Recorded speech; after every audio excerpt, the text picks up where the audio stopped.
26 janvier 1955 Table des séances. Anzieux. Lacan. Je ne crois pas du tout que ce soit une telle erreur que Perrier, à la fin de son exposé, ait mis l'accent sur ce qui concerne les troubles psychosomatiques et les relations à l'objet. La relation à l'objet est devenue la tarte à la crème grâce à laquelle on évite beaucoup de problèmes. Il ne s'agit justement pas de l'objet au sens précis, technique, que nous pouvons lui donner. Au point d'élaboration où nous sommes des divers registres dans lesquels s'établit la relation du sujet. Pour qu'il y ait relation à l'objet, il faut déjà qu'il y ait cette relation narcissique du moi à l'autre qui est, je peux dire, la condition primordiale de toute espèce d'objectivation à proprement parler du monde extérieur, qui est corrélative. Par conséquent, aussi bien de l'objectivation naïve, spontanée, que de toute objectivation scientifique. En d'autres termes, l'approximation qu'il a faite, la distinction entre les fonctions organiques, comme les unes représentant l'élément relationnel et les autres quelque chose qu'il ne savait pas très bien exprimer, et qu'il a opposé aux premières. Comme l'intérieur à l'extérieur, retombant là, ou croyant pouvoir retomber aisément, dans quelque chose qui, vous savez, est mis en avant constamment dans la théorie de l'économie psychique de Freud. Je crois qu'il présentait là quelque chose de juste, mais qu'il n'a pas su l'exprimer de façon adéquate. Mais la distinction dont il s'agit, quant aux réactions psychosomatiques des organes, se place sur un tout autre plan. En d'autres termes, il s'agit de savoir quels sont les organes qui peuvent entrer en jeu dans la relation narcissique. C'est-à-dire dans cette relation imaginaire à l'autre, que je vous souligne sans cesse ici être le point où se forme, bilden, le moi. Je vais vous donner des exemples. La fonction du regard, du « regarder » et de elle, être regardé. Voilà une relation qui intéresse un organe, l'œil, pour l'appeler par son nom, qui a un objet électif, qui joue un rôle tout à fait structurant dans cette fonction.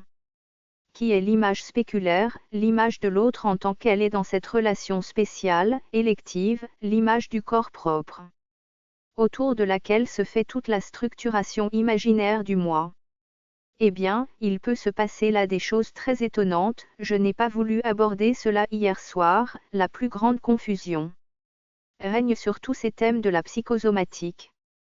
Et c'est pour cela qu'il est important de faire le travail d'élaboration conceptuelle que nous faisons ici, comme le professeur Lagache l'a fort bien remarqué, et d'une façon qui n'est pas sans mettre la puce à l'oreille, ce souhait d'un empirisme est strictement corrélatif de ce vu absolument essentiel, sans lequel il n'y a pas d'empirisme possible, d'une conceptualisation incroyablement poussée.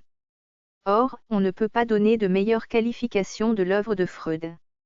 L'œuvre de Freud est la perpétuation de ce mouvement lié, et qui fait qu'on ne peut se propager, avancer dans le domaine empirique que dans la mesure où la conceptualisation est à chaque instant soutenue, reprise, enrichie. Il y a des textes, ouvrez l'article Les pulsions et leur destin 5. Qu'on va commencer à lire. Je me reproche de ne pas vous avoir lu le texte. Aujourd'hui je vais vous en lire un bout. Il convient, entend-on dire souvent, qu'une science soit fondée sur des concepts fondamentaux clairs et bien définis. En réalité, aucune science, même parmi les plus exactes, ne débute par de semblables définitions. L'activité scientifique, à son véritable début, consiste bien plutôt à décrire des phénomènes qu'ensuite elle groupera, classera et rangera dans certains ensembles. Mais déjà, alors qu'il n'est question que de description, l'on ne peut éviter d'appliquer au matériel certaines idées abstraites prises quelque part, non certes tirées uniquement de la nouvelle expérience. Ces idées, concepts fondamentaux de la science, s'avèrent encore plus indispensables lorsqu'on continue à travailler la même matière. Elles comportent nécessairement au début un certain degré d'incertitude. Et il ne saurait être question de délimiter nettement leur contenu. Tant qu'elles se trouvent en cet état, on parvient à s'entendre sur leur signification en recourant, de façon répétée, au matériel expérimental dont elles paraissent tirer, alors que ce matériel leur est en réalité soumis. Elles ont donc, à proprement parler, le caractère de convention, tout dépend de ce que leur choix n'a pas été arbitraire. Mais qu'elles ont été désignées du fait de leurs importants rapports avec les matières empiriques dont on peut postuler l'existence. Avant même de l'avoir reconnue et prouvée. Seule une étude plus approfondie de l'ensemble des phénomènes considérés permettra d'en mieux saisir les concepts scientifiques fondamentaux et de les modifier progressivement afin de les rendre utilisables.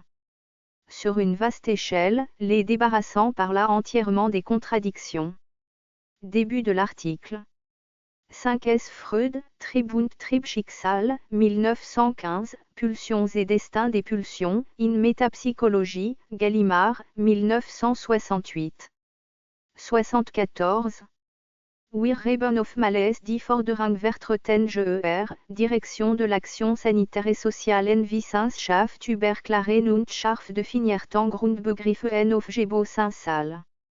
In Wirklichkeit.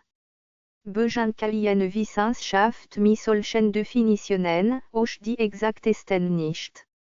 Der richtige Anfang der wissenschaftlichen Tätigkeit besteht vielmehr in der Beschreibung von Erscheinungen, die den weiteren Gruppier, Enjordne und in Zusammenhang getragen werden. Scheinbar der Beschreibung kann man nicht vermeiden, Gewiss abstrakte Ideen auf das Material anzuwenden, die man irgendwoher, Gewiss nicht aus der neuen Erfahrung allein, erbeholt. Nach Unentbehrlicher sind solche den dispatren Grundbegriff der Wissenschaft bei der weiteren Verarbeitung des Stoff. Es sei müssen sein Gewiss. Maß von Unbestimmtheit an sich tragen, von eine klare Umzeichnung je Inhalt kennen können ritzen. Solange sei sich in diesem Zustand befinden. Verstandigte man sich über je Bedeutung durch den wiederholten Aue auf das Erfahrungsmaterial, dem es sei entnommen scheinen, das aber in Wirklichkeit ihnen unterworfen wird. Es sei eben also streng genommen den Charakter von Konventionen, wobei aber als darauf ankommen, Direction de l'action sanitaire et sociale sei doch nicht willkürlich. Geout werden, sondern durch bedeutsam Besiegen zum empirischen Stoff bestimmt sind, die man zu erretten vermag, nachher man sei erkennen und nachweisen. Erst nach gründlicher Erforschung des betreffenden Erscheinungsgebiete kann man auch dessen wissenschaftlich Grundbegriff scharfe erfassen und es sei fortschreiten zu abändern, Direction de l'action sanitaire et sociale sei in großem Umfang brauchbar und dabei durchaus widerspruchsfrei werden. Nécessité du discours cohérent, vous le voyez. On dit que Freud n'est pas un philosophe. Moi je veux bien, mais je ne connais pas de texte sur l'élaboration scientifique qui soit plus profondément philosophique. Il sera temps alors de les enfermer dans des définitions. Le progrès de la connaissance n'admet non plus aucune rigidité de ces définitions. Ainsi que le montre brillamment l'exemple de la physique. Dan mag es auch einerseits es sei in Definitionen zu benennen. Der Fortschritt der Erkennung dulde aber auch keine Starat der Definitionen. Wie das Beispiel der Physik in Glanzin des Weslurt. C'est écrit en 1915. Octave Manoni, après Galilée, quand même. Lacan. Mais avant Einstein. Donc, quand même ce sens de l'esprit scientifique en tant que par exemple l'élaboration du très joli livre de Pascal nous montre cette perpétuelle refonte des concepts dans l'expérience avec sa valeur propre. Pour autant que même il peut faire éclater un instant ce qu'on appelle les cadres rationnels. Tout cela est déjà là. L'exemple de la physique, le contenu des concepts fondamentaux fixés en définition se modifie aussi continuellement. C'est d'un semblable concept fondamental et conventionnel, pour le moment encore assez obscur, mais dont nous ne pouvons nous passer en psychologie, celui de l'instinct, autrement dit pulsion, que nous allons parler. Wie das Beispiel der Physik in Glanzin des Weslurt, erfahren auch die in Definitionen festgelegten Grundbegriff, enanstetigen Inhaltswandel. Ein solche konventionelle, vorläufig nach ziemlich dunkle Grundbegriff, den wir aber in der Psychologie nicht entbehren können, ist der des tribes. Alors cher Perrier, vous étiez sur la sellette. J'étais en train de dire qu'une distinction fondamentale nous a manqué qui aurait probablement mis votre exposé à l'abri de certaines critiques de Valabrega si vous vous y étiez référé, si vous aviez mis le doigt dessus. Dans ce passage de Freud, l'instinct est strictement de l'invention de Madame Anne Berman. Il n'est question que de la pulsion dans le texte de Freud. Ce qui vous a manqué Perrier est ceci, j'étais en train de le dire. Quand vous cherchez une distinction, une limite, à propos des organes qui sont intéressés dans le procès proprement psychosomatique, tel que vous avez essayé de le définir, qui est très loin d'envelopper tout ce qu'on nous apportait, si on met un épileptique dans un endroit mieux réglé il arrive qu'il ait moins de crises, etc. Ça n'a rien à faire avec la psychosomatique. Vous avez cherché en effet un critère dans ces organes et vous avez parlé des organes relationnels, relations avec l'extérieur et des autres. Vous avez pensé qu'il était plus voisin de ce qu'on peut considérer comme l'immense réserve d'excitations internes, dont Freud nous donne le schéma et l'image quand il parle justement des pulsions internes. Eh bien, je ne crois pas que ce fût là une bonne distinction. L'important est que certains organes sont intéressés dans la relation narcissique, en tant qu'elle structure à la fois le rapport du moi à l'autre, comme je le disais à l'instant, la constitution du monde à proprement parler des objets. Et puis cet autre domaine, qui est l'arrière-plan des considérations économiques sur la libido, dans toute cette période médiane de l'œuvre de Freud où c'est la libido qui constitue, je l'ai indiqué l'année dernière. Suffisamment à propos de l'introduction au narcissisme, c'est précisément lorsqu'il introduit la fonction essentielle du narcissisme et qu'il s'aperçoit que le narcissisme est directement intéressé de cette économie de la libido sexuelle, que commence une période tout à fait élaborée de sa théorie de la libido. Je vous fais remarquer au passage que dans ces 3 essais sur la sexualité le passage sur la libido est ajouté tardivement. Si je me souviens bien, c'est vers les années 1920. Vous pouvez croire que la théorie de la libido a été élaborée en même temps que les phases instinctuelles. C'est une illusion qui tient au fait qu'il y a réédition ultérieure des 3 essais. 75. Derrière le narcissisme, vous avez, très précisément, l'auto-érotisme, à savoir cette masse investie de libido à l'intérieur de l'organisme, dont je dirais que les relations internes sont pour nous aussi limitrophes, nous échappent au temps. Je vais faire une comparaison qui peut-être ne va pas livrer tout de suite pour vous tout son poids et tout son sens, mais qui est dans la ligne de ce que j'ai abordé la dernière fois, de ce qu'on peut appeler l'entropie. Il faut que j'y revienne pour vous en faire sentir toute la portée, l'analyse et la compréhension.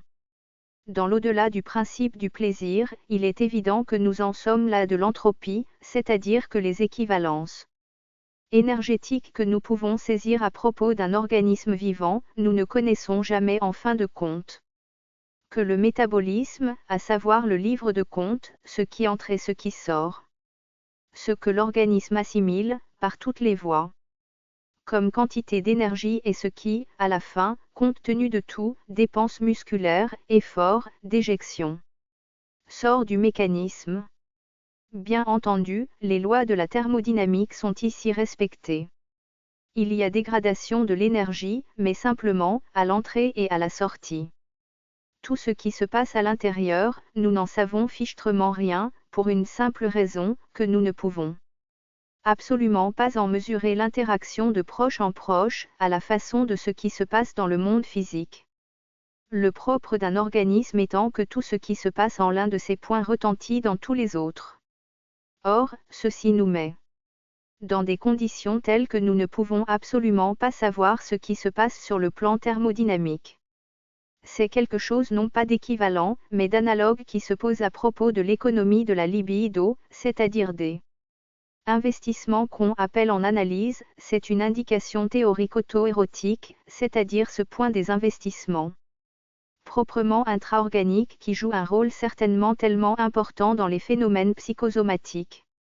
Le terme d'érotisation de tel ou tel organe étant justement la métaphore qui est venue le plus souvent, par le sentiment que nous avons de l'ordre de phénomènes dont il s'agit, pour exprimer ce qu'on veut dire quand on parle de phénomènes psychosomatiques. Et votre distinction entre la névrose et le phénomène psychosomatique est justement marquée par cette ligne de partage. Que constitue le narcissisme ? Il y a toujours, évidemment, dans la névrose les mécanismes de défense, en tant qu'ils sont liés à la relation proprement narcissique du moi à l'autre. C'est une structure fondamentale de la névrose. À partir de là commence la névrose. Les mécanismes de défense dont vous parlez, il ne faut pas en parler d'une façon vague, comme si c'était des homogènes. Continue avec les mécanismes de défense tels qu'ils sont employés dans une certaine notion économique de la maladie. Comme réaction par exemple. Les mécanismes de défense dont il s'agit, on peut les introduire comme ça. Mais nous en savons quand même un peu plus. Ici, ceux dont il s'agit sont toujours plus ou moins liés à la relation narcissique du moi, en tant qu'elle est strictement structurée sur le rapport à l'autre, l'identification possible avec l'autre, la stricte réciprocité du moi et de l'autre. Pour autant que dans toute relation narcissique, le moi est l'autre est moi, et pour cela les mécanismes de défense dont nous parlons, ceux qui sont un peu plus importants en analyse, énumérés, constituant originalement les défenses du moi, dans l'œuvre d'Anna Freud, sont pour nous importants. La névrose est, au-delà de ces structures narcissiques, toujours encadrée par la structure narcissique. Mais il y a aussi des choses qui se passent avant ou sur un autre plan. Or cet autre plan, ça n'est pas, comme vous l'avez dit, le plan de la relation à l'objet, ou comme le dit M. Pasch, avec un très regrettable abandon de toute rigueur conceptuelle. Je le dis d'autant mieux que c'est quelqu'un qui, dans un temps, laissait plus d'espoir. Que si on parle de quelque chose, ce n'est pas du tout de relation à l'objet. Si quelque chose est suggéré par les réactions psychosomatiques en tant que telles, elles sont en dehors du registre des constructions névrotiques.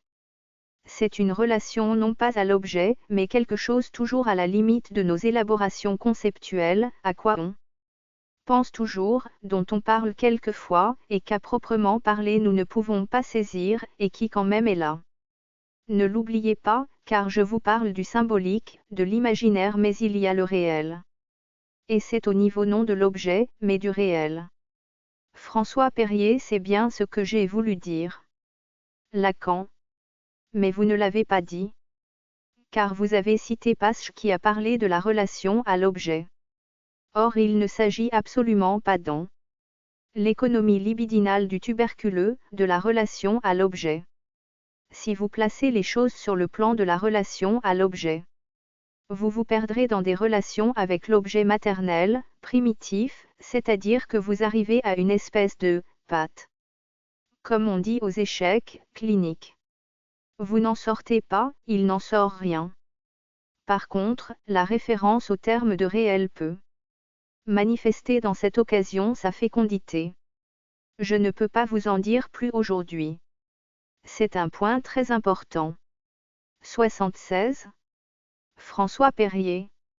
Après avoir cité Pasch, je pense avoir insisté sur le fait que le malade psychosomatique avait une relation directe avec le réel, le monde, et non pas l'objet, et que la relation thérapeutique qu'il instaurait avec un médecin, aussi indifférenciée qu'elle soit, réintroduisait en lui le registre du narcissisme.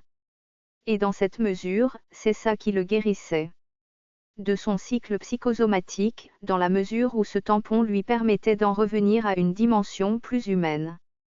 Lacan. Je ne dis pas que vous ayez dit des choses sottes. Je dis que du point de vue de la rigueur du vocabulaire, vous n'auriez pas prêté par exemple aux critiques de Valabrega si vous aviez fait intervenir le terme du réel, plutôt que d'objet. Jean-Paul Valabrega. La référence au narcissisme est fondamentale, cependant le narcissisme conduit à une relation d'objet, c'est le corps propre. Lacan, je ne dis pas ça. Jean-Paul Valabrega. La référence à la relation d'objet est dans un texte important, dans Elle, Introduction au narcissisme, Freud a étudié les problèmes psychosomatiques et il considère le cas de la maladie physique dans ce texte. Et dans d'autres ensuite, il y revient dans Inhibition, symptômes, angoisse. Il ne considère pas seulement les maladies vénériennes, mais même la tuberculose. Il dit que dans la maladie physique on a un investissement narcissique d'un organe, d'un système. On voit dans ce texte que Freud, en somme, ne tombe pas du tout sous le coup du reproche que j'adressais à Perrier. On voit que dans sa pensée, il n'y a aucun postulat quant au dualisme de l'intériorité et de l'extériorité. Il parle beaucoup de l'intérieur et de l'extérieur. Mais il n'y a dans sa pensée aucun postulat. Lacan. Je vais vous faire une simple remarque, qui va vous permettre de distinguer.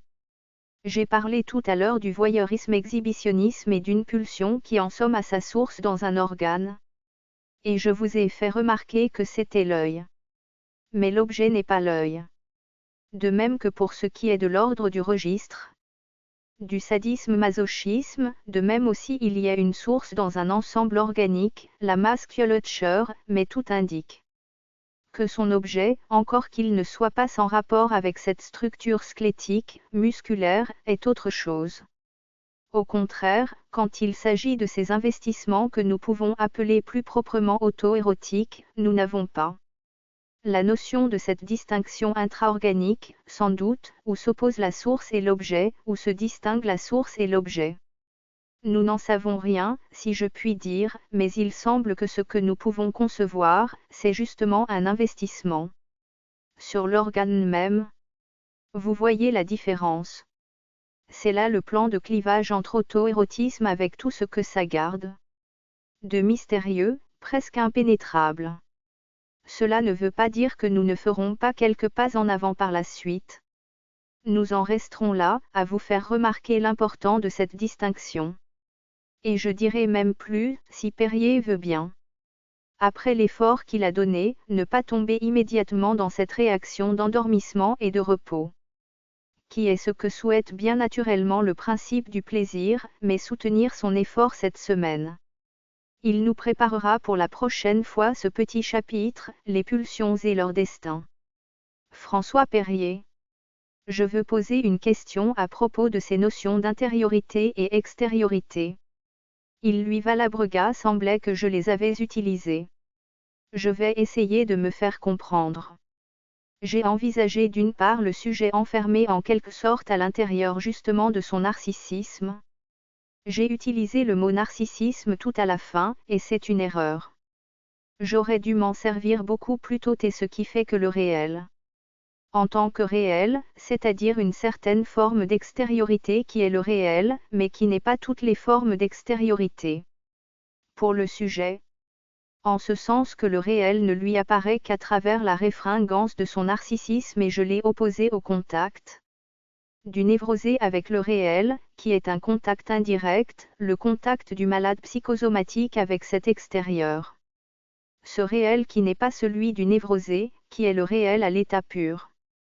J'ai parlé d'une inquiétante béance au réel chez le psychosomatique, sans pour autant prétendre faire de tout ce qui concerne le névrosé quelque chose d'intérieur, car le névrosé a son intériorité et son extériorité, mais à travers une troisième dimension, ou un troisième milieu qui est celui de ce narcissisme, tandis que j'avais l'impression que pour le psychosomatique il n'y avait pas la dimension du narcissisme et que c'était un vrai extérieur par rapport à un vrai intérieur, faute d'un narcissisme. Donc d'une auto-érotisation, faute d'une utilisation auto-érotique de sa libido. Voilà au fond ce que je crois avoir voulu dire. Et je voudrais savoir si il s'adresse à Valabrega ce que vous avez dit porte quand même, car alors je ne l'ai pas bien compris. 77. Jean-Paul Valabrega. J'ai compris ce que vous voulez dire. La distinction semble difficile à maintenir, si on considère le passage dans les névroses. De la névrose traumatique, ensuite névrose actuelle puis ensuite les psychonévroses. Freud est très embarrassé lui-même. À ce sujet, il dit que la névrose traumatique reste un mystère pour lui. Il dit: c'est très regrettable qu'on n'en ait pas analysé, qu'on ne dispose pas d'analyse. Dans la névrose traumatique, la notion de danger extérieur s'impose, qui prévoit toutes les hypothèses d'une façon affirmée. Dans la névrose traumatique, on trouverait des caractères tout à fait analogues à la névrose actuelle. Et il en est resté là. Ce rapprochement de la névrose traumatique à la notion de danger extérieur qui était explicatif n'est pas discutable, et ce qu'il a trouvé sur la névrose actuelle, dont il a pu nous parler, a apporté davantage de certitude, et montre que la distinction est difficile à maintenir.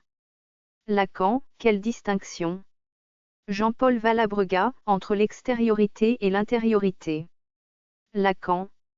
Mais au niveau du réel, elle n'est pas maintenable, le réel est sans fissure, mon cher. Ce que je vous enseigne ici, par où Freud converge avec ce que nous pouvons appeler la philosophie de la science, c'est que ce réel, nous n'avons aucune espèce d'autre moyen de l'appréhender sur tous les plans, et pas seulement sur celui de la connaissance, que par l'intermédiaire du symbolique. Le réel, lui, est absolument sans fissure. Ne nous cachons pas les biais, et assez justement le vice, par exemple, en matière de biologie plus ou moins vitaliste, de choses aussi momentanément sympathiques, voire fécondes, que des théories comme celle de von Frisch. De toute espèce d'holisme réciproque, de position en principe correspondante entre un Umwelt et un Innenwelt. C'est que c'est vraiment mettre des pétitions de principe au départ de l'investigation biologique, des pétitions de principe, qui peuvent avoir un intérêt comme moment d'une discussion, comme épreuve, comme hypothèse, mais sont absolument colossales en elles-mêmes.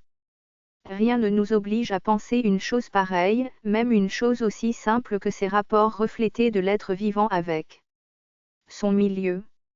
Cette notion en quelque sorte, cette hypothèse préétablie de l'adaptation, même en lui donnant toute sa fécondité sur le plan de la totalité, je veux dire lui donnant l'acception la plus large, est une prémisse dont rien ne nous indique que ce soit quelque chose de valable. Et en fait, après tout, nous voyons bien plutôt que c'est une autre voie. C'est ce qui fait la fécondité d'autres recherches, auxquelles nous pouvons faire toutes sortes de critiques, anatomisme, associationnisme, etc. Si elles sont plus fécondes, c'est parce qu'elles ne sont pas ça, qu'elles s'éloignent de cette hypothèse. Elles mettent au premier plan, dans l'investigation humaine, le symbolisme, sans le savoir. Elles le projettent dans le réel. Elles s'imaginent que ce sont les éléments du réel qui entrent en ligne de compte. C'est simplement le symbolisme qu'elles font fonctionner dans ce réel, qu'elles font intervenir, non pas à titre de projection, ni de cadre de la pensée, mais à titre d'instrument d'investigation. Sur ce plan, il n'y a pas besoin de s'affoler sur l'intériorité et l'extériorité, le réel est sans fissure. Et il est juste de dire qu'au départ, dans cet état hypothétique d'auto-clôture, qu'on suppose dans la théorie freudienne, tout à fait au départ, être celui du sujet, qu'est-ce que ça veut dire? Qu'à ce moment-là le sujet est tout. Vous y êtes? Jean-Paul Valabrega. Ce n'est pas à propos du réel que le problème se pose, mais à propos de sa distinction entre les appareils de relation avec le réel et les appareils non relationnels. 78. Lacan. La distinction, c'est non en tant qu'appareil mais en tant qu'inclus dans la relation narcissique, ou dans l'autre cas, ne l'étant pas. C'est au joint de l'imaginaire et du réel que se place la différenciation. Dans ce que j'ai dit, dans l'ensemble, il y a une réaction qui consiste justement, plus qu'il n'est apparu à certains d'entre vous, à se référer au texte. Mon grand ami Jean Hippolyte, qui n'est pas là aujourd'hui parce qu'il est en Allemagne, après ce que je vous ai dit la dernière fois, m'a dit avoir relu, au-delà du principe du plaisir. Et je pense qu'il est au moins aussi occupé que la plupart d'entre vous. Alors, maintenant, c'est le moment de penser à le lire et je pense que vous l'aurez tout lu pour la prochaine fois.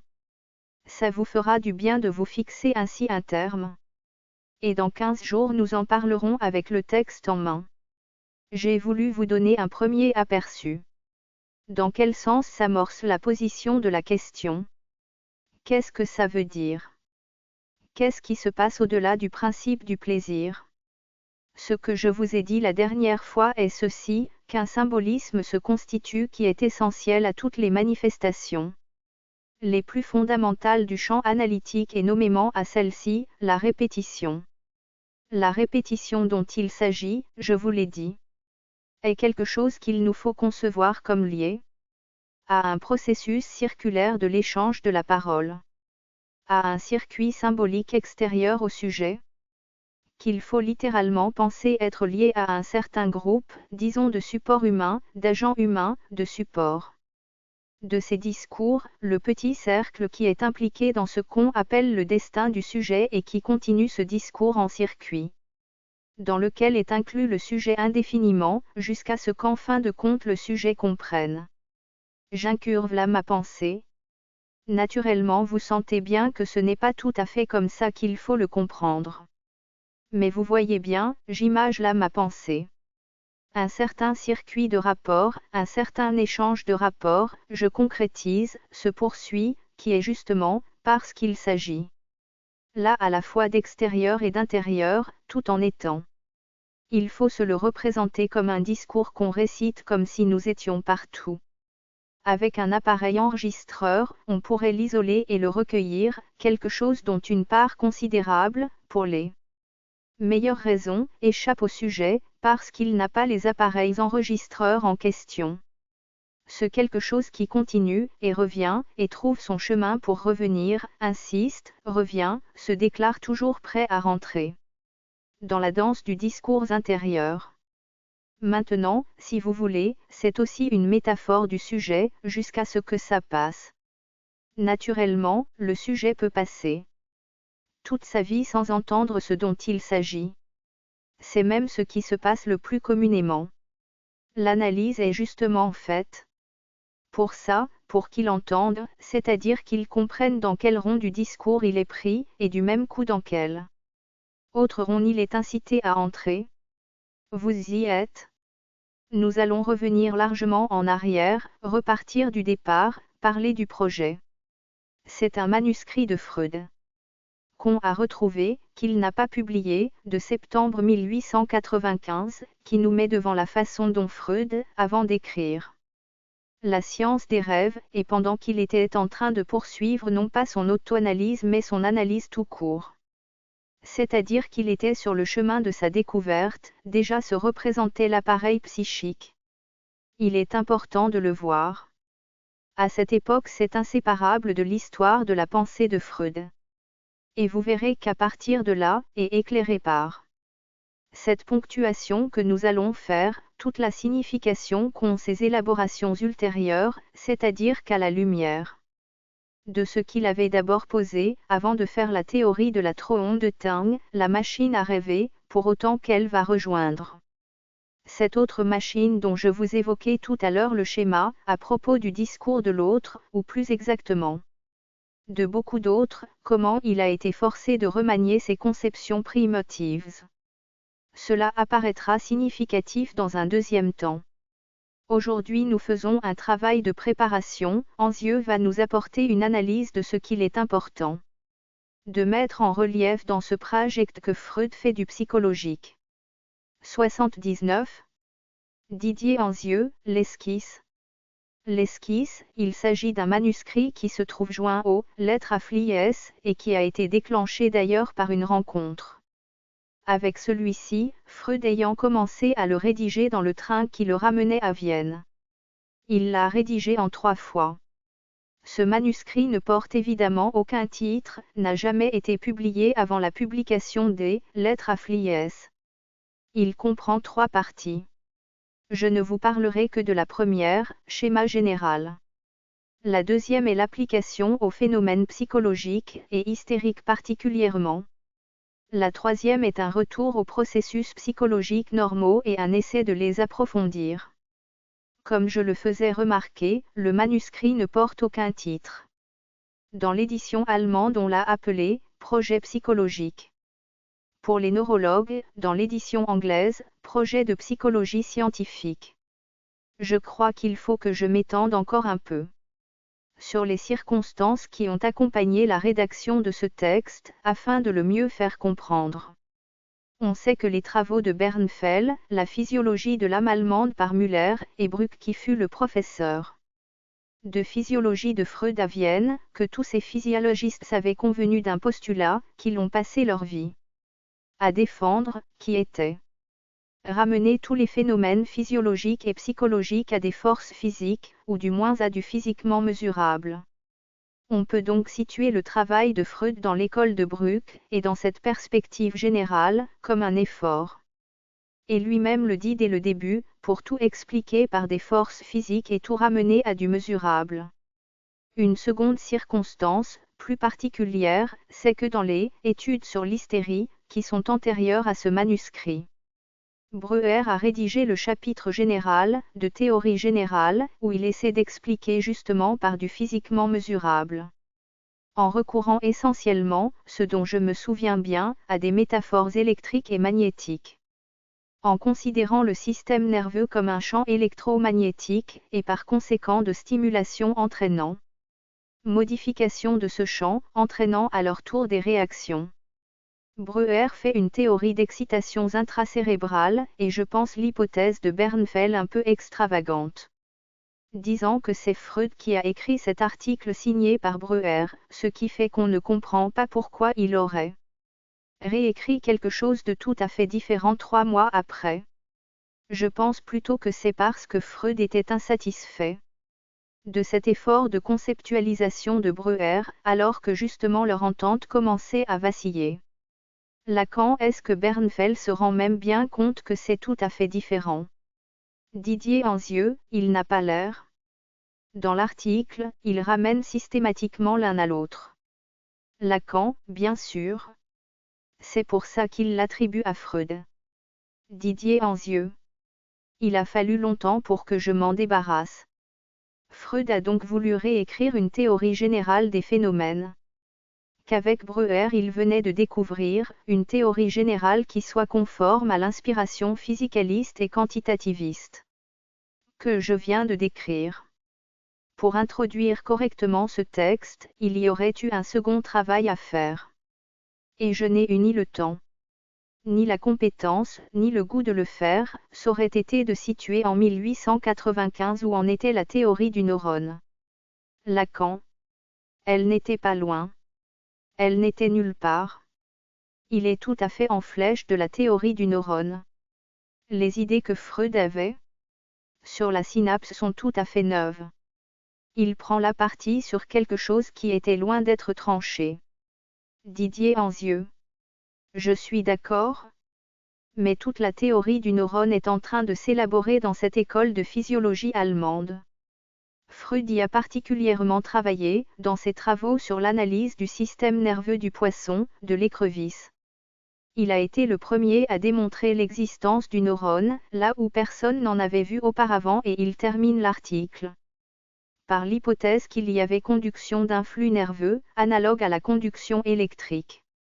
Lacan, il prend parti sur la synapse en tant que telle, c'est-à-dire rupture de continuité de cellules nerveuses à la suivante. 80. Didier Anzieux. Ce serait intéressant cette découverte de Freud. C'est maintenant, en 1950, qu'on s'aperçoit que Freud l'a faite. La découverte du neurone. Freud ayant découvert la psychanalyse, on s'aperçoit qu'il avait la manie de découvrir les choses. À l'époque on ne s'en était pas rendu compte. Mais il y avait d'autres gens qui travaillaient partout. D'ailleurs une découverte se fait toujours en plusieurs points simultanément. Il aurait été question de faire un état de la question du neurone. Comme une note du traducteur le signale, la théorie de la synapse n'a été présentée par Sherrington qu'en 1897, donc 2 ans après ce texte de Freud. Arrivons maintenant au texte lui-même. La subdivision que l'éditeur a introduite, différente d'ailleurs de celle de l'édition allemande, est discutable et je vais vous proposer la subdivision suivante. En 1. Partie, Freud décrit la structure de l'appareil neuronique. Il est curieux de revoir le texte en allemand, qui ne parle pas de l'appareil nerveux, mais neuronique. Une fois décrit la structure et les principes, il explique comment il fonctionne. Il y a une espèce, si ce n'est d'histoire du moins de genèse qu'il produit, à savoir qu'en assistant au fonctionnement de l'appareil neuronique nous allons voir apparaître successivement ce qu'on appelle communément les fonctions psychologiques. Et je n'ai pu m'empêcher, en lisant ce texte, d'une réminiscence qui était la statue de Condillac, où justement une fois la structure de la statue définie, la présentation d'une série de parfums faisait que sensations, percepts, images, souvenirs, jugements, raisonnements découlaient d'une façon admirablement logique. On a donc l'impression chez Freud qu'il y a une volonté de reconstruire les phénomènes psychologiques à partir d'un certain modèle qui se situe dans la plus belle tradition atomistique.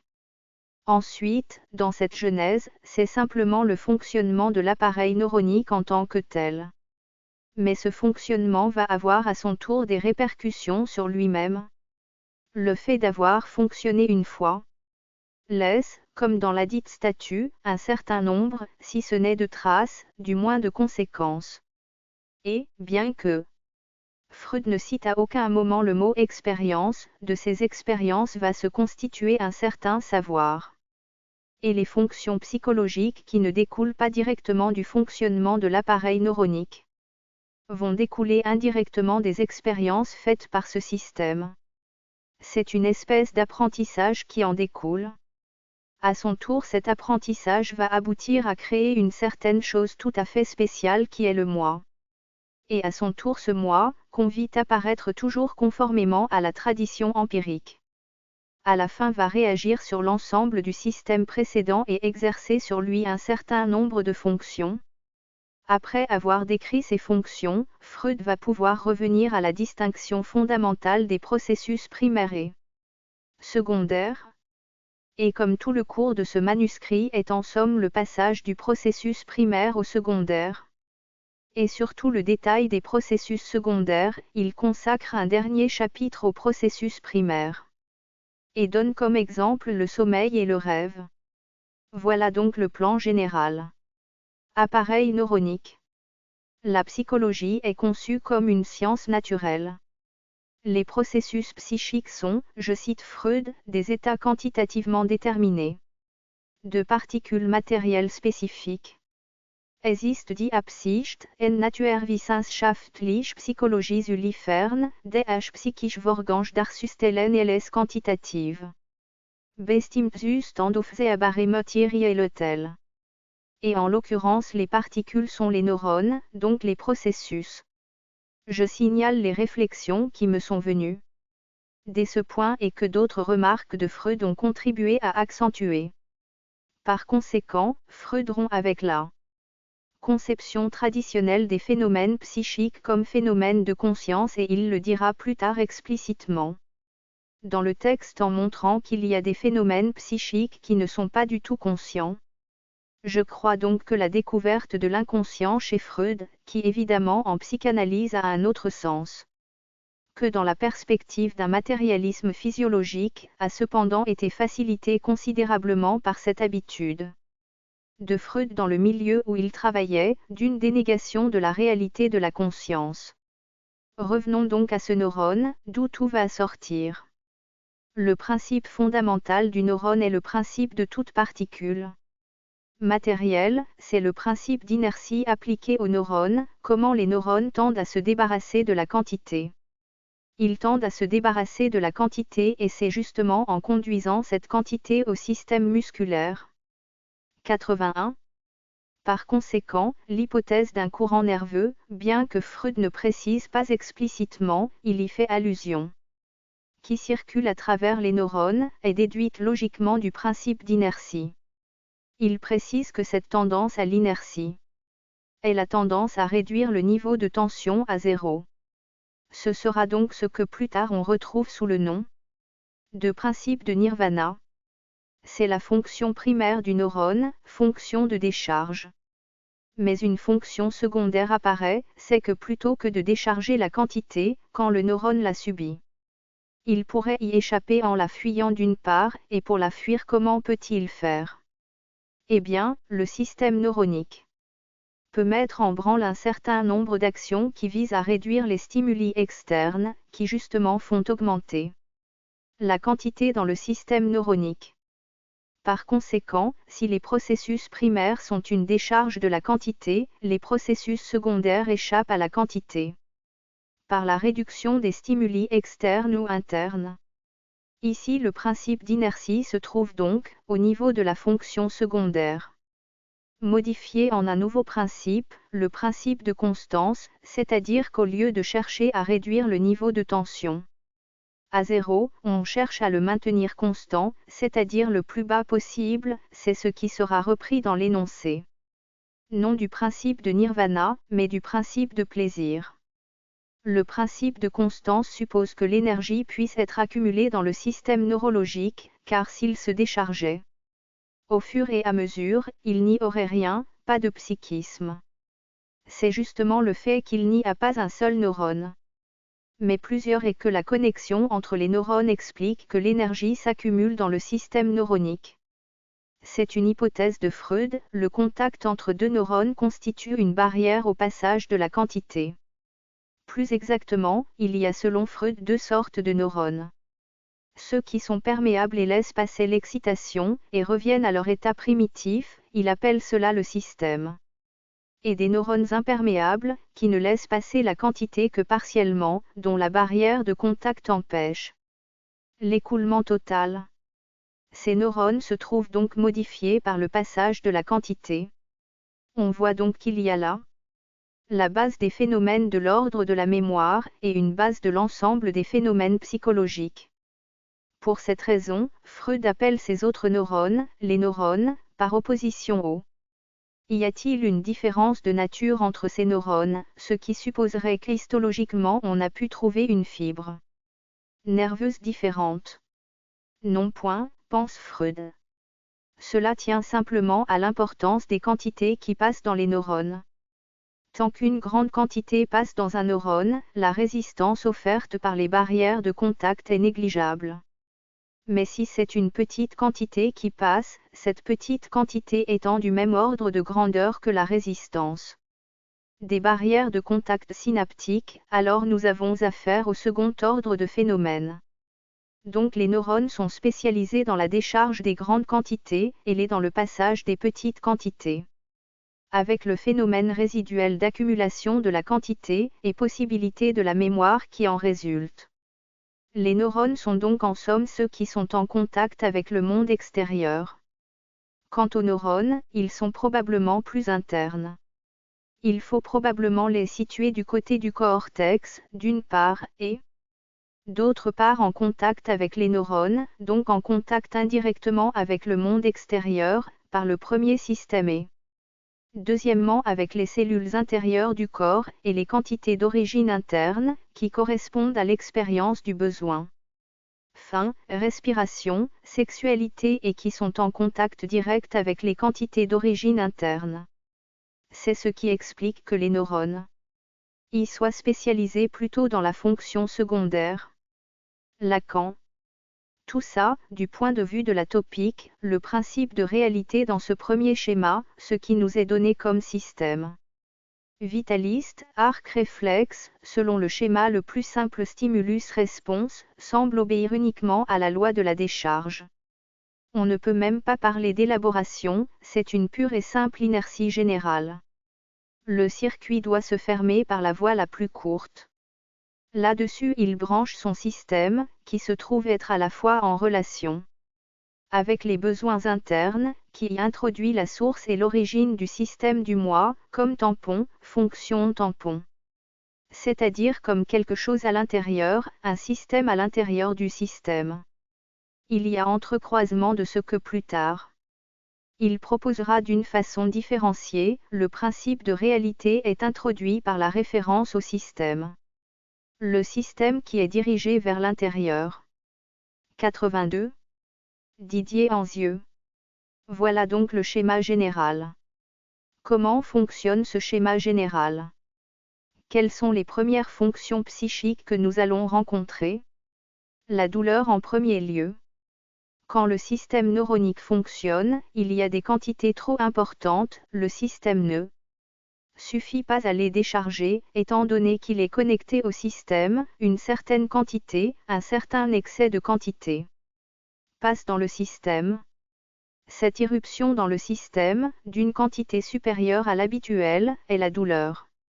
Freud se conforme là à une des vues les plus classiques sur le problème de la douleur, que toute sensation, en devenant intense, perd sa spécificité et devient douloureuse. Semblablement, je pense que curieusement Freud fait là le même travail, mais dans l'ordre inverse. Dans Elle, essai sur les données immédiates de la conscience, partant de la même sensation de douleur, Bergson s'efforce de montrer que rien de ce qui est sensible ne peut se réduire à du quantitatif, car c'est foncièrement qualitatif.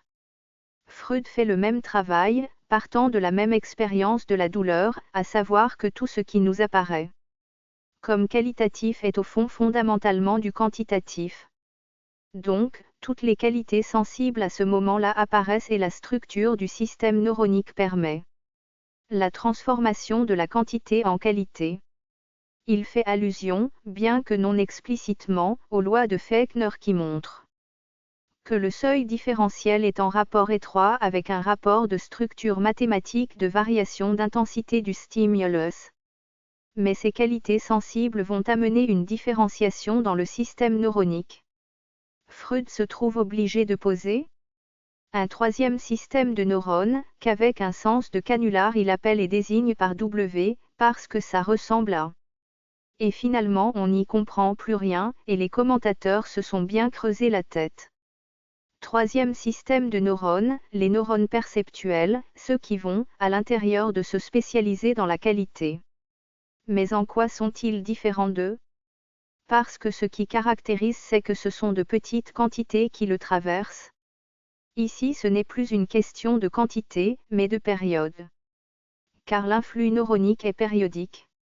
Les périodes peuvent en être différentes même si les quantités sont équivalentes, et le système W est celui à qui est transmise par venant d'eux uniquement la période des intensités des stimuli. Lacan.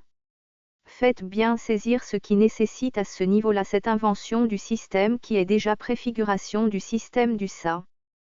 Parce que, en fin de compte, avec toutes ces méconnaissances de la conscience, jusque-là tout marche très très bien. Pas la moindre conscience.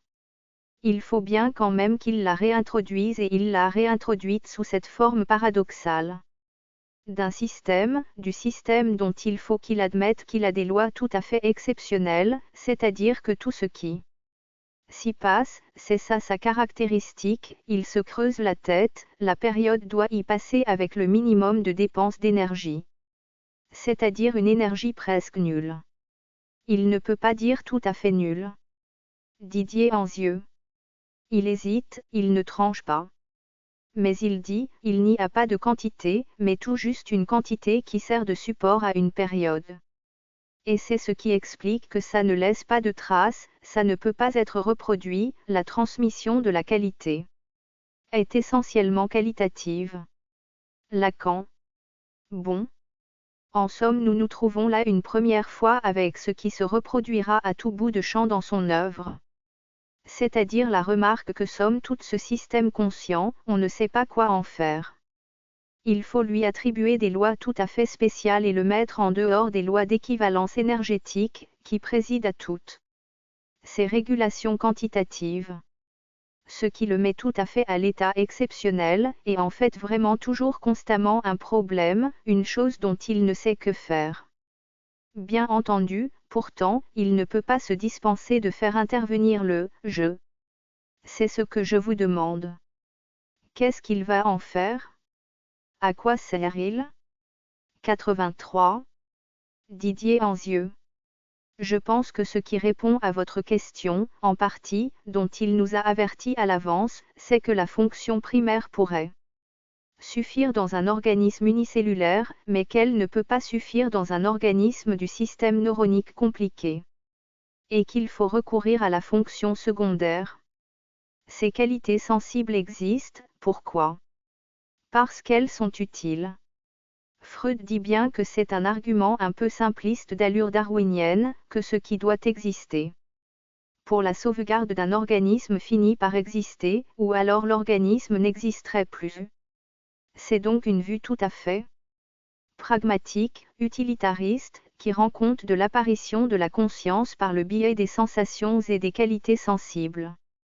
À savoir que les sensations vont nous renseigner sur le monde extérieur, et par là même nous permettre de nous mettre à l'abri contre les excès d'infiltration de la quantité dans l'organisme, qui risquera de détruire le système.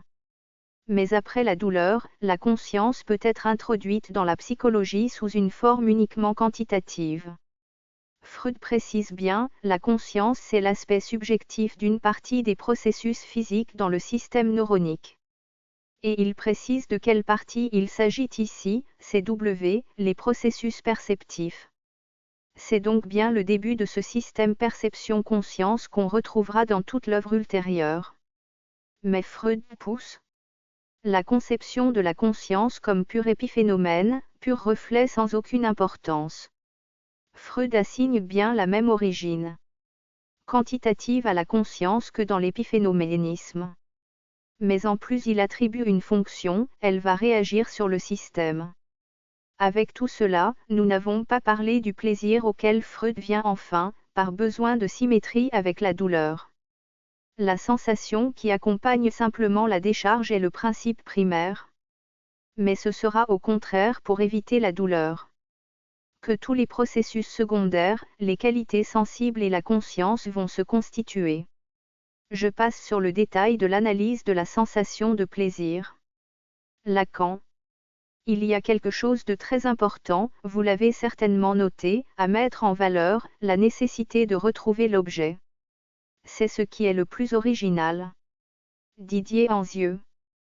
Troisièmement, après avoir vu, d'après sa structure même, comment l'appareil fonctionnait, reconstituant les processus psychiques élémentaires, le propre fonctionnement va laisser des traces, ce que Freud appelle l'expérience.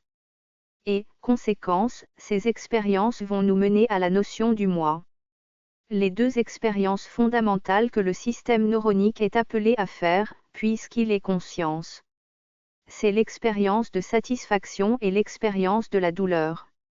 Ces deux expériences, sauf que c'est en sens inverse, obéissent au même mécanisme. L'expérience de la satisfaction entraîne ici ce mot que j'ai toujours beaucoup de mal à traduire, le mot catexès, liaison, ou investissement, quoique investissement ne conviendra que dans une théorie ultérieure, c'est la notion d'énergie liée par rapport à une énergie libre. Donc, l'expérience de satisfaction entraîne deux investissements, deux liens, au niveau des neurones centraux, nucléaires. Comme dit Freud, du côté du cortex, ils se trouvent donc liés. D'une part à la perception de l'objet désiré, et d'autre part à l'image du mouvement réflexe qui a permis la décharge, qui a entraîné la sensation de plaisir. Par conséquent, le fait d'éprouver du plaisir, le fonctionnement même de l'appareil neuronique, en tant que tel. Sa fonction primaire, si elle ne laisse pas de traces du point de vue quantitatif, du moins, puisque nous avons la conscience. Elle laisse des traces du point de vue associatif. Et ces neurones se trouvent donc liés, d'une part à l'objet qui a permis la satisfaction, et à l'image de l'acte dans lequel a résidé la satisfaction. Il s'agit donc là du modèle conceptuel qui fait assigner au souvenir comme siège une certaine cellule nerveuse modifiée, qui est l'engramme. Freud précise qu'il s'agit là d'une perspective associative et il rappelle la fameuse loi d'association, par simultanéité qu'il accepte comme allant de soi. Ce qui fait que quand l'état de besoin traverse à nouveau le système neuronique, besoin sexuel, faim, besoin de respirer, soif, il vient à nouveau activer le système neuronique central.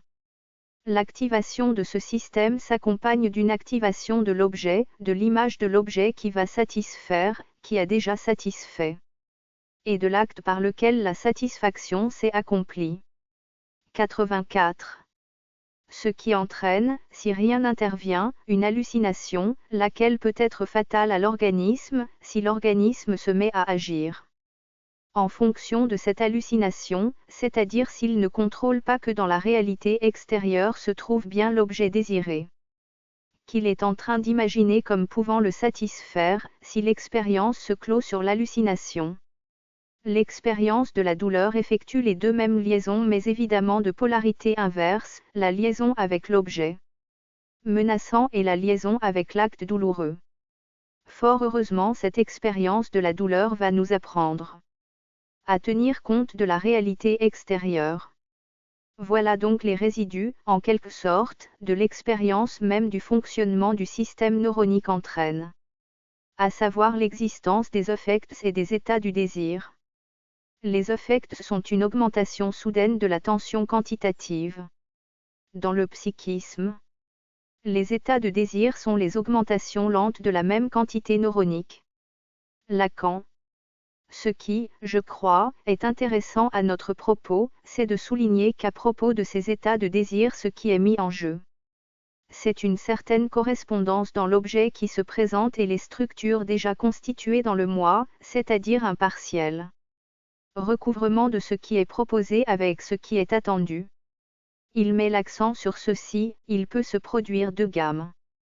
Ce qui se présente est justement ce qui est attendu, ce n'est pas du tout intéressant, ça tombe bien. Ou bien, ce qui est intéressant, c'est quand ça ne tombe pas bien. Autrement dit, toute espèce de constitution du monde objectal est toujours un effort pour ce que j'ai écrit au tableau. Wiederzufinden, redécouvrir l'objet, je dirais par une espèce de jeu curieux, mécanistique, d'une construction de machine à appréhender le monde extérieur. Le versant sur lequel il porte sa construction, sa petite machine, son modèle, sa statue, va dans le sens de ce que je vous signalais la dernière fois, à savoir la distinction comme de deux structurations tout à fait différentes de l'expérience humaine. De la structuration que j'appelais, avec Kierkegaard, antique, disons même, comme il dit, car païenne. Veut dire platonicienne qui est celle de la réminiscence. Autrement dit d'un accord, d'une harmonie entre l'homme et le monde de ces objets, qui fait qu'il les reconnaît, parce qu'en quelque sorte, il les connaît depuis toujours. Et au contraire, la conquête de la structuration de ce monde dans un effort de travail, qui consiste à le structurer par une voie de succession, de répétition, première ébauche de la signification de cette répétition. Le sujet justement, dans la mesure où ce qui se présente à lui ne coïncide que partiellement avec ce qui lui a déjà procuré satisfaction, va se mettre en quête de répéter indéfiniment sa recherche jusqu'à ce qu'il retrouve cet objet. L'objet se rencontre et se structure sur la voie d'une répétition, retrouver l'objet, répéter l'objet, et dans cet effort, ce n'est jamais le même objet qu'il rencontre. Autrement dit, il ne cesse d'engendrer des objets substitutifs. Si vous voulez, c'est la simple ébauche, mais l'ébauche de quelque chose de féconde, qui va être au fondement de cette psychologie du conflit, qui fait le pont, d'une façon impressionnante entre l'expérience libidinale en tant que telle et le monde de la connaissance humaine justement en tant qu'il est caractérisé par le fait que pour une grande part il échappe à ce champ de force du désir. Que le monde humain n'est pas du tout structurable comme un pur et simple Umwelt, emboîté avec un Innenwelt de besoin. Il n'est pas clos, il est ouvert à l'accession d'une foule d'objets neutres extraordinairement variés et même, à la fin du compte, d'objets qui n'ont plus rien à faire avec des objets, dans leur fonction radicale de symbole. L'important est que déjà nous trouvons l'amorce en somme, dans cette théorie, qui paraît se maintenir au niveau du matérialisme du processus, l'introduction de la fonction absolument fondamentale de la répétition comme structurant comme tel le monde des objets. Didier Anzieux. Je termine avec ce point, l'état de désir. L'expérience de la satisfaction entraîne donc l'apparition de nouveaux mécanismes psychologiques, à savoir l'abstraction pleine de ce désir, qui est à la source de la tension. Et l'expérience de la douleur entraîne la première défense, que dans le texte anglais on appelle « refoulement ». Je voudrais savoir Si c'est le même mot dans le texte allemand, un refoulement. Et plus loin, Freud fait la distinction entre défense et refoulement. 85.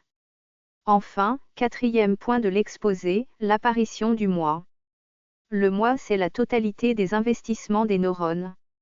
Nous avons vu qu'il y avait des neurones avec des investissements en fonction des expériences de douleur. L'investissement des neurones à un moment donné, c'est le moi. En fonction de ce qu'il présente, barrière de contact, accumulation, un certain groupe de neurones retient une catéchèse. Un investissement constant, et constitue justement le support qui est l'accumulation de quantités requises pour l'exercice de la fonction secondaire. Si l'organisme n'avait pas en réserve une certaine quantité d'énergie, il ne pourrait pas utiliser la fonction secondaire qui sera celle d'écarter les stimuli dangereux, rechercher les objets satisfaisants. Donc, pour la première fois, se trouve affirmée cette idée que le moi a une quantité d'énergie, est constituée par une quantité d'énergie constante. Deuxièmement, la fonction essentielle du moi est une fonction d'inhibition. Le moi, une fois constitué, intervient sur l'ensemble du système, sur la répétition. Pour la première fois, le moi se trouve dans le manuscrit de Freud. Cette répétition avait bien montré le caractère des expériences de douleur et de satisfaction. C'est en modifiant la répartition des résistances propres aux barrières de contact que le moi va donc introduire une espèce de dérivation dans l'écoulement de la quantité, c'est-à-dire qu'en augmentant ou diminuant la résistance dans une certaine barrière de contact, le moi va empêcher la quantité de s'écouler selon la ligne de moins grande résistance, ce qui serait conforme au principe d'inertie. Donc, par l'action d'une catéchèse latérale, d'un neurone spécialement investi par le moi, le courant va être détourné de sa voie de plus grande facilité. C'est en cela que consiste l'inhibition et l'intervention fondamentale du moi sur le système. Et c'est ça qui permet la fonction seconde de connaissance et d'adaptation à la réalité. Deuxième fonction du moi, la fonction de mise à l'épreuve de la réalité. Le moi va, à son tour, pouvoir utiliser l'ensemble des processus secondaires que nous venons de décrire pour en tirer des indications correctes sur la réalité extérieure et pouvoir utiliser l'ensemble des processus secondaires que nous venons de décrire pour en tirer des indications correctes sur la réalité extérieure et pouvoir en tenir compte dans la décharge. Au lieu que la décharge musculaire soit une décharge pure et simple de la motricité, cette décharge va se trouver être une décharge orientée et utile. C'est l'inhibition apportée par le moi qui rend possible un critère pour distinguer entre une perception et un souvenir. Par conséquent, cette première perspective d'une hallucination suffisante se trouve ici dépassée, la fonction du moi c'est d'éprouver la réalité. Lacan. C'est-à-dire de l'éprouver pour autant justement non seulement qu'il la vit, mais qu'il la neutralise autant que possible. C'est dans la mesure où joue le système de dérivation. Vous n'avez pas assez insisté sur le fait que c'est dans le branchage des neurones qu'il situe le processus de dérivation grâce auquel l'influx énergétique, du fait d'être éparpillé et individué, ne passe pas. Et c'est dans la mesure où ça ne passe pas qu'il y a une comparaison possible avec les informations sur le plan périodique que nous donne le système, à savoir que l'énergie est réduite, si on peut dire. Non, peut-être pas dans son potentiel, mais dans son intensité. Didier Anzieux. C'est-à-dire que quand il y a satisfaction ou douleur, c'est qu'il y a à chaque fois excès de quantité, déchargée dans un cas, subi dans l'autre. Mais il n'y a qualité sensible, base de la connaissance, que lorsqu'il n'y a pas cet excès. Mais il y a quand même ces phénomènes. Dans la qualité sensible il y a peu de quantité, mais appréhension de certaines périodes. Le moi va pouvoir constituer des processus cognitifs et récognitifs. Si les processus primaires sont surtout liés à l'expérience de la satisfaction et de la douleur, où il y a investissement de neurones, les processus cognitifs vont surtout se trouver liés aux actes de neutralité, aux qualités sensibles neutralisées. Cette neutralité existe de façon exceptionnelle, mais devenant habituelle grâce à l'intervention du moi, qui met le système à l'abri des excès de quantité. Freud décrit en détail la construction de la mémoire et du jugement en termes purement associatifs.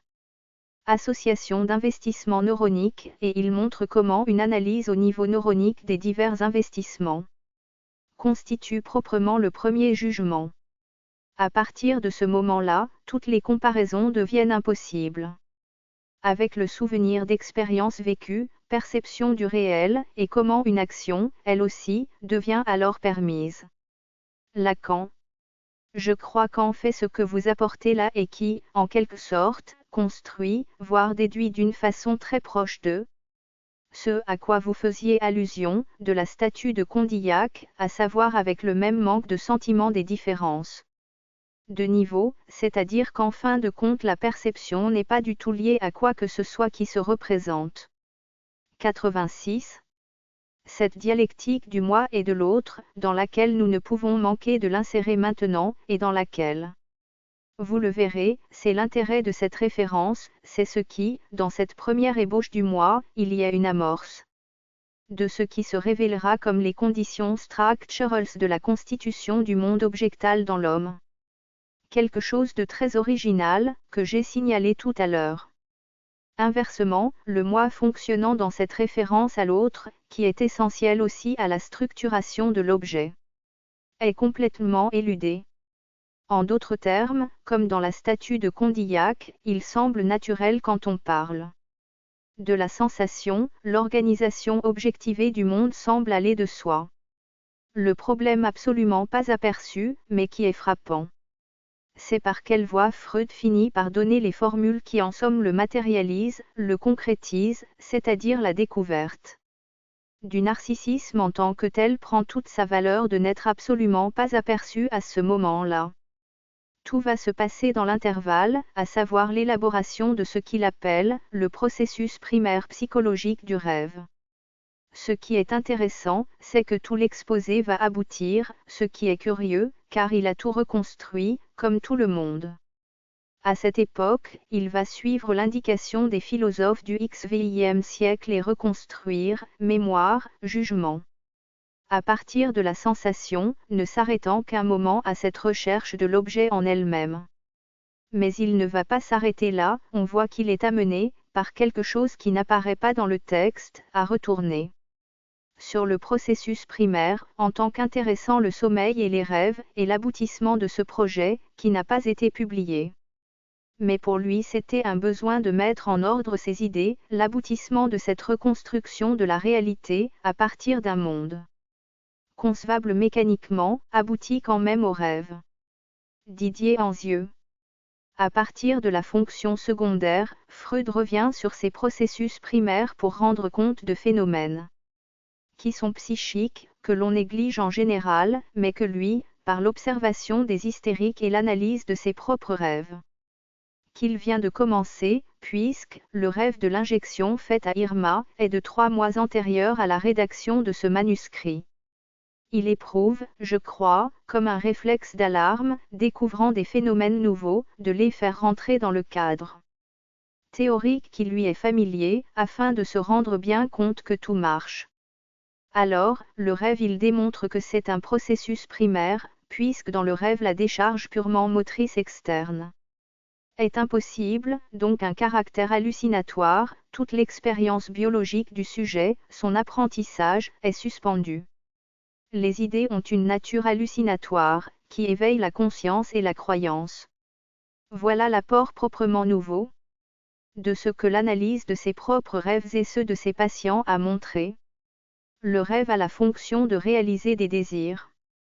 C'est, dit-il, un processus primaire consécutif à des espérances de satisfaction. Les premiers investissements de désir sont de nature hallucinatoire. Donc, on revient à ce que l'expérience de satisfaction entraîne le premier système associatif, purement hallucinatoire, sans point de référence à la réalité.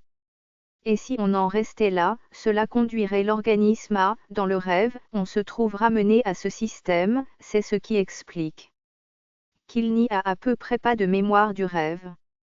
Le rêve est caractérisé par la facilité avec laquelle la quantité est déplacée.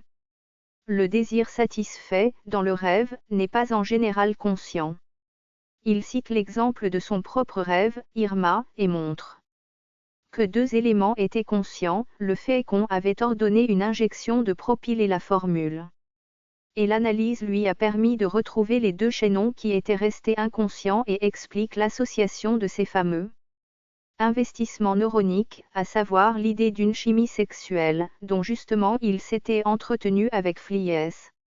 À sa dernière entrevue précédant celle qui a conduit à la rédaction du manuscrit.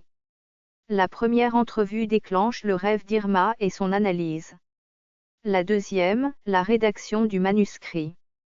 Deuxième idée, la nature sexuelle de la maladie d'Irma. Lacan. Nous allons en rester là aujourd'hui. Ça implique que nous passions de là, à partir des processus de la Troon de Taing. Il faut que quelqu'un s'en charge. Valabrega, par exemple. Vous pourriez faire le lien entre ce dernier chapitre de la conscience du rêve avec la théorie de la Troon de Taing, dans laquelle il donne la théorie complète des processus primaires et secondaires, cela pour dans 15 jours.